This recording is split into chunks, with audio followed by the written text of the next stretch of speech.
بسم اللہ الرحمن الرحیم۔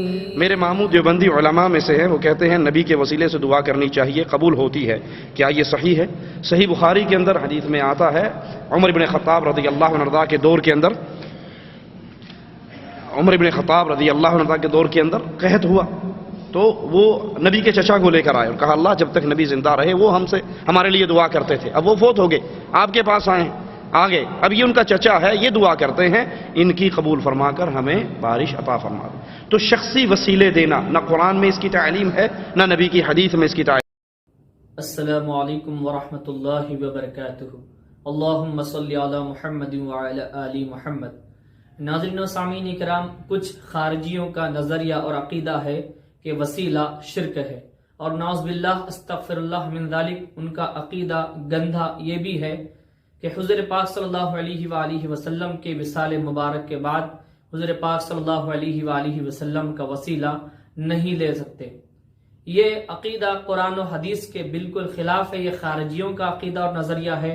اور ایک خارجی کی آپ نے ابھی کلپ سماعت فرمائی، اس نے یہ کہا اور حدیث پر جھوٹ باندھا اور خلیفۃ المسلمین مسلمانوں کے خلیفہ پر اس نے الزام لگایا۔ انہوں نے یہ کہا کہ جب تک ہمارے نبی صلی اللہ علیہ وآلہ وسلم زندہ تھے، وہ فوت نہیں ہوئے تھے، تو وہ ہمارے لیے دعا کرتے تھے۔ اب ہم ان کے چچا کو لائے ہیں، اب یہ دعا کرتے ہیں اللہ تعالیٰ تو ان کے وسیلے سے بارش نازل فرما۔ ایسا حدیث میں کہیں پر بھی یہ جملے لکھے نہیں ہیں، اور ایسا ترجمہ بھی کہیں لکھا نہیں ہے جو اس نے کہا ہے، اور اس نے حدیث میں ڈنڈی ماری ہے، حدیث پر جھوٹ باندھا ہے، صحابی رسول پر اس نے، خلیفۃ المسلمین پر، مسلمانوں کے خلیفہ پر، حضرت عمر پر اس نے الزام لگایا ہے۔ اب وہ بخاری شریف کی جو حدیث ہے من و ان، وہ میں آپ کے سامنے پیش کرتا ہوں، آپ اندازہ لگائیے، غور سے سنیے کیا اس نے جو کہا تھا کیا وہ حدیث میں موجود ہے۔ سنیے، بخاری شریف جلد اول صفحہ نمبر 137 میں یہ حدیث مبارکہ ہے، ان عمر بن الخطاب کان اذا قحط استسقى بالعباس بن عبد المطلب رضی اللہ تعالی عنہما فقال اللهم إنا كنا نتوسل إليك بنبينا صلى الله عليه وآله وسلم فتسقينا وأنا أتوسل إليك بعم نبينا صلى الله عليه وآله وسلم فاسقنا قال فيسقون۔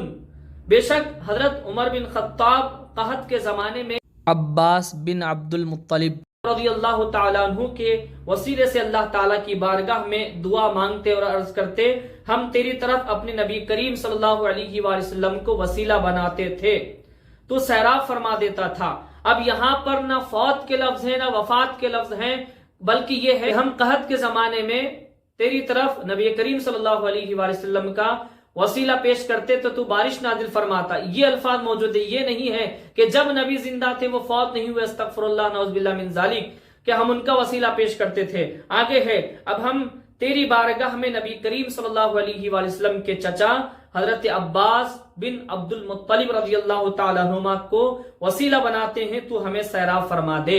یہاں پر یہ الفاظ استعمال کیے گئے ہیں، اور ایسا ہرگز نہیں ہے جو اس نے کہا۔ اب اس نے یہ کہا کہ اس کی زبان سے خود یہ سنا ہے آپ نے کہ حضرت عباس رضی اللہ تعالیٰ عنہ کا وسیلہ پیش کیا گیا، تو کیا حضرت عباس رضی اللہ تعالیٰ عنہ شخص نہیں ہے؟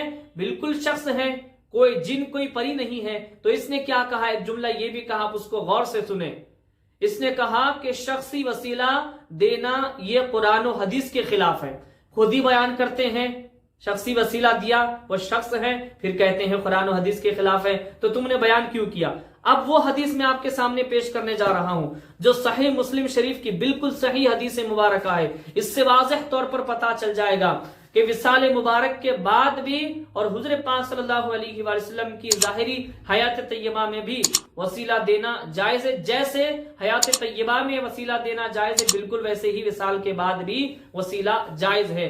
حدیث پاک میں بیان کیا جاتا ہے، ان عبداللہ بن عمرو بن العاص رضی اللہ عنہ انہ سمع النبی صلی اللہ علیہ وآلہ وسلم یقول، حضرت عبداللہ بن عمرو بن عاص رضی اللہ تعالیٰ عنہ سے روایت ہے، وہ نبی کریم صلی اللہ علیہ وآلہ وسلم کو یہ فرماتے ہوئے سنے کہ حضور پاک صلی اللہ علیہ وآلہ وسلم فرما رہے تھے، اذا سمعتم المؤذن، کہ جب تم مؤذن کو سنو، فقولوا مثل ما یقول، تم ایسے ہی کہو جیسے وہ کہتا ہے، یعنی مؤذن جو اذان میں کہتا ہے تم اس کو ویسے ہی دہراؤ، ویسے ہی کہو. ثم صلوا علی فانہ من صلی علی صلاۃ صلی اللہ علیہ بہا عشرا، پھر اس کے بعد میں مجھ پر درود پڑھو، یقیناً جو مجھ پر 1 مرتبہ درود پڑھتا ہے اس کے بدلے میں اللہ تبارک و تعالی اس پر 10 مرتبہ رحمت نازل فرماتا ہے. اس سے ثبوت یہ بھی ملا کہ اذان کے بعد درود پاک پڑھنا یہ فرمان مصطفیٰ صلی اللہ علیہ وآلہ وسلم سے ثابت ہے. اب یہ بدعت نہیں ہے بلکہ یہ حدیث سے ثابت ہے،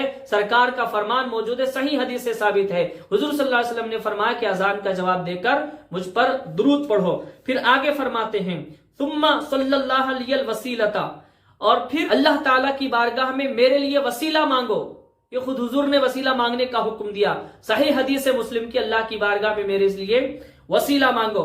پھر فرماتے ہیں فَإِنَّهَا مَنزِلَةٌ فِي الْجَنَّةِ لَا تَنبَغِي إِلَّا لِعَبْدٍ مِّنْ عِبَادِ اللَّهِ، کہ وہ جنت میں ایک مقام ہے جو اللہ تعالیٰ کے بندوں میں سے ایک خاص بندے کو حاصل ہوگا. پھر آگے فرماتے ہیں حضور پاک صلی اللہ علیہ وآلہ وسلم وَأَرْجُو أَنْ أَكُونَ أَنَا هُوَ، تو مجھے امید ہے کہ وہ اللہ کا خاص بندہ میں ہی ہوں گا. پھر آگے رسول اللہ صلی اللہ علیہ وآلہ وسلم فرماتے ہیں فَمَنْ سَأَلَ لِيَ الْوَسِيلَةَ حَلَّتْ لَهُ الشَّفَاعَةُ، چنانچہ جس نے میرے لیے وسیلہ طلب کیا اس پر میری شفاعت واجب ہوگی. اس حدیث مبارکہ سے پتا چلا، اور حضور صلی اللہ علیہ وآلہ وسلم نے خود حکم دیا ہے کہ اللہ تعالیٰ کی بارگاہ میں میرے لیے وسیلہ مانگو، اور یہ جنت کا ایک مقام ہے، اللہ تعالیٰ کے خاص بندے کو ملے گا اور وہ بندہ میں ہی ہوں گا. حضور صلی اللہ علیہ وسلم نے فرمایا. پھر فرماتے ہیں میری شفاعت تو اسی کے لیے ہے جو میرے لیے وسیلہ طلب کرے گا. تو پتہ یہ چلا کہ وسیلے والوں کے لیے جنت ہے. جو وسیلے کے منکر ہیں، جو وسیلے کو شرک بولتے ہیں، جو وسیلہ کو بدعت بولتے ہیں، کفر بولتے ہیں، ناجائز بولتے ہیں، حرام بولتے ہیں، ان کے لیے جنت نہیں ہے.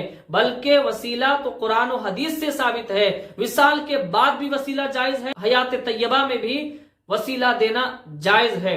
ناظرین و سامعین اکرام، ہمارا عقیدہ قرآن و حدیث سے واضح طور پر ثابت ہو چکا ہے، اور ان کا عقیدہ غلط ہے، قرآن و حدیث کے خلاف ہے جو یہ کہتے ہیں کہ وسیلہ دینا شرک ہے، شخصی وسیلہ دینا ناجائز حرام ہے، شرک ہے. ان کے عقائد قرآن و حدیث کے خلاف ہیں، خارجیوں یہودیوں کے جیسے ان کے عقائد ہیں جو ایسا کہتے ہیں. ناظرین، آپ کو پتا چل گیا اذان اب قیامت تک ہوتی رہے گی.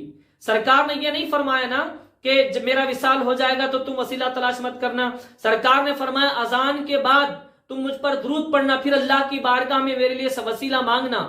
تو اذان قیامت تک ہوتی رہے گی. تو جب تک دنیا باقی رہے گی اذان ہوتی رہے گی، اور ہر اذان کے بعد وسیلہ مانگا جائے گا. رسول اللہ صلی اللہ علیہ وآلہ وسلم کے لیے وسیلہ تلاش کیا جائے گا. تو اس سے پتا چلا کہ قیامت تک وسیلہ حضور پاک صلی اللہ علیہ وآلہ وسلم کا مانگا جا سکتا ہے، وسیلہ اللہ کی بارگاہ میں پیش کیا جا سکتا ہے. اللہ کی بارگاہ میں دعا کرتے ہیں کہ مولا تعالی ہم سب کو عمل کرنے کی توفیق عطا فرمائے. اللہ تعالی بد عقیدوں کو صحیح عقیدہ، درست عقیدہ عطا فرمائے، نصیب فرمائے. آمین ثم آمین بجاہ النبی سید المرسلین طہ و یاسین.